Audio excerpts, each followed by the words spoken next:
Apakah kamu pernah merasa dilupakan, dikecewakan oleh sistem yang tidak adil atau diasingkan dari panggilan mulia yang pernah dijanjikan padamu? Jangan biarkan luka membungkam panggilanmu. Tuhan tidak melupakan perempuan yang berani berdiri demi kebenaran. Bahkan dalam kisah yang kelihatannya kacau, Tuhan bisa menenun garis keturunan yang mengantar kepada keselamatan umat manusia. Inilah kisah seorang perempuan yang meski dilupakan, tetapi namanya bahkan dicatat dalam garis karya Allah.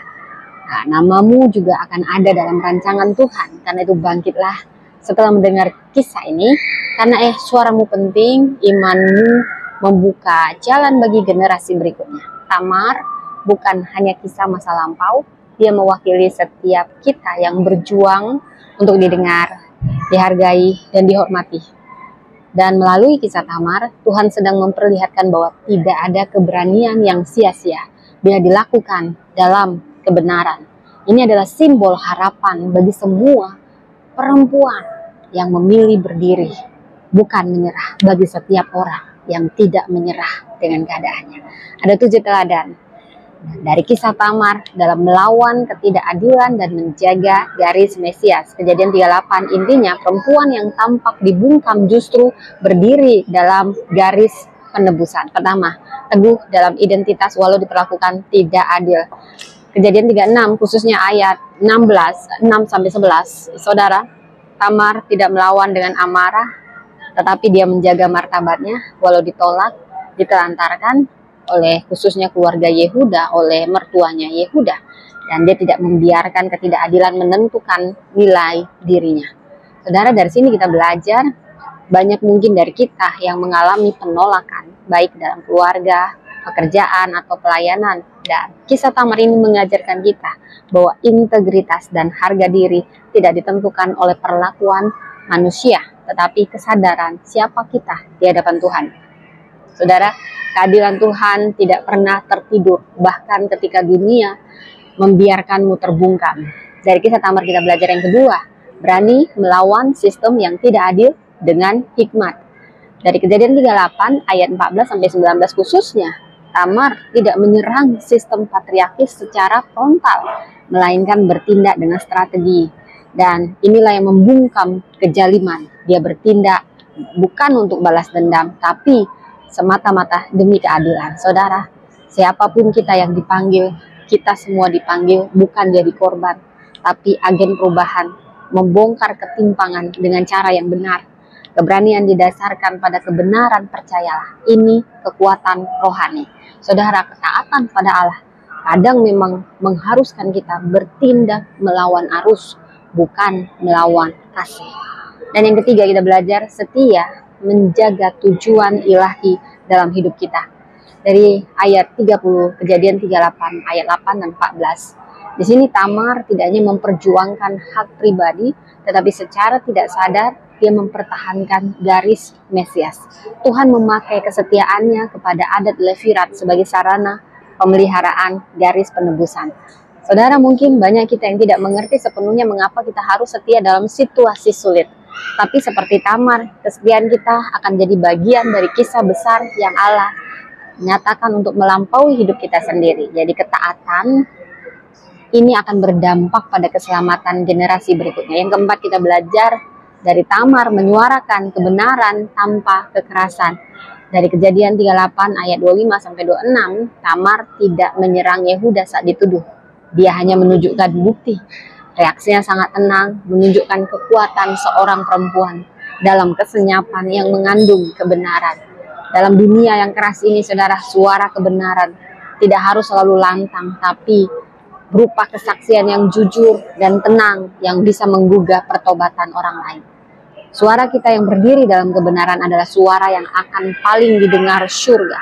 Yang kelima, kita belajar dari Tamar membuka jalan pertobatan bagi orang lain.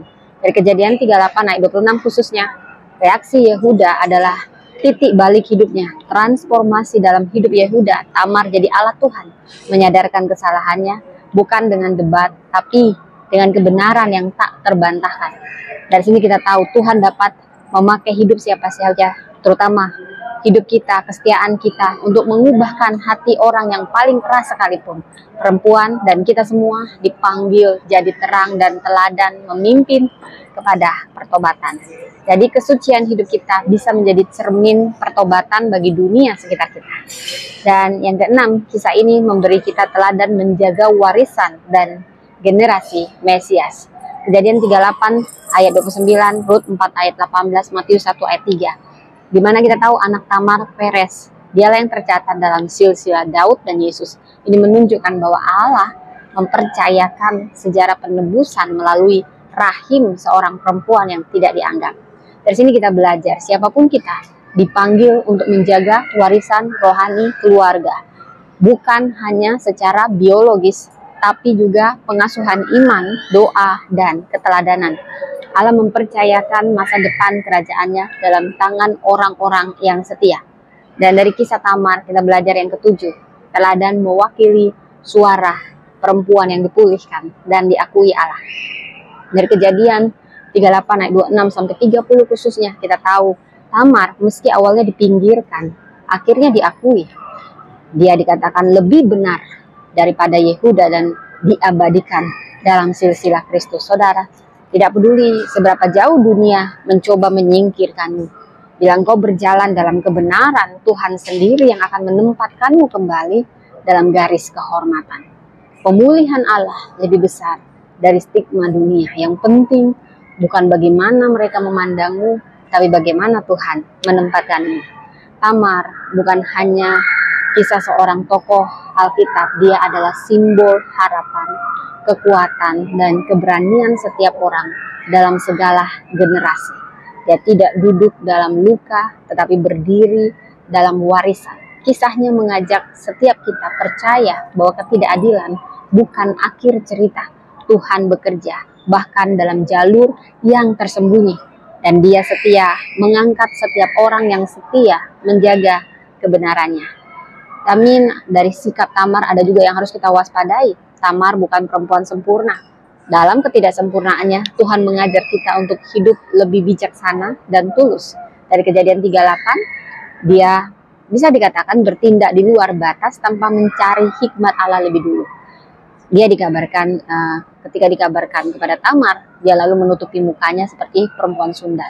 Bila kita berefleksi secara jujur, dia sedang mengambil langkah drastis menuntut keadilan dengan menyamar sebagai perempuan sundal. Walau niatnya benar, menuntut haknya dalam garis keturunan, tapi caranya benar-benar beresiko moral dan ambiguitas etis. Tuhan memang memakai tindakan Tamar untuk maksud yang lebih besar, tapi bukan berarti nanti kita sudah suka-suka secara tindakan impulsif atau manipulatif dapat dibenarkan. Kita tetap belajar dan percaya bahwa Allah mampu menebus keputusan manusia, tetapi kehendaknya selalu mengarah kepada kekudusan. Banyak kita yang karena terluka, frustasi oleh ketidakadilan, sering bertindak terburu-buru tanpa bertanya pada Tuhan terlebih dahulu.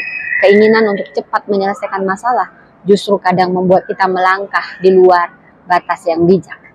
Jadi kita perlu berdoa, Tuhan jangan biarkan aku memperjuangkan kebenaran dengan cara yang tidak kudus.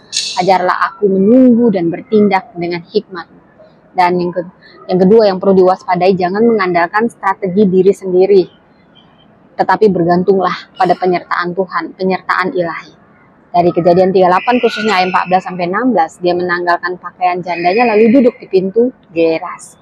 Di sini berarti dia sedang merancang skenario kompleks mendapatkan haknya, dan memang berhasil. Tapi tidak ada catatan bahwa dia mencari pertolongan Tuhan secara eksplisit atau membawa pergumulannya ke dalam doa. Tapi kita bisa mempelajari hal ini. Siapapun kita yang terluka, ditinggalkan dan berusaha mengambil kendali penuh atas nasib kita, jangan demikian, tapi menyerahkannya pada Tuhan. Hidup dengan iman itu mengajarkan kita untuk membawa luka kita kepada Tuhan lebih dulu. Kita semua mungkin seringkali merasa harus kuat sendiri, menyusun strategi, bertindak cerdas, dan melupakan untuk berserah pada tuntunan Tuhan lebih dulu. Jadi dalam putus asa katakan, Tuhan ajarku mengandalkan bukan kekuatanmu, bukan kekuatanku, tetapi kekuatanmu, dan mencari hadirat dan suaramu lebih dulu. Dan yang ketiga yang perlu diwaspadai, jangan berdiam dalam identitas yang ditingkatkan oleh rasa sakit. Jadi Tamar mengenakan pakaian janda dalam waktu yang lama dan bertahan. Dia hidup dalam posisi menunggu tak kunjung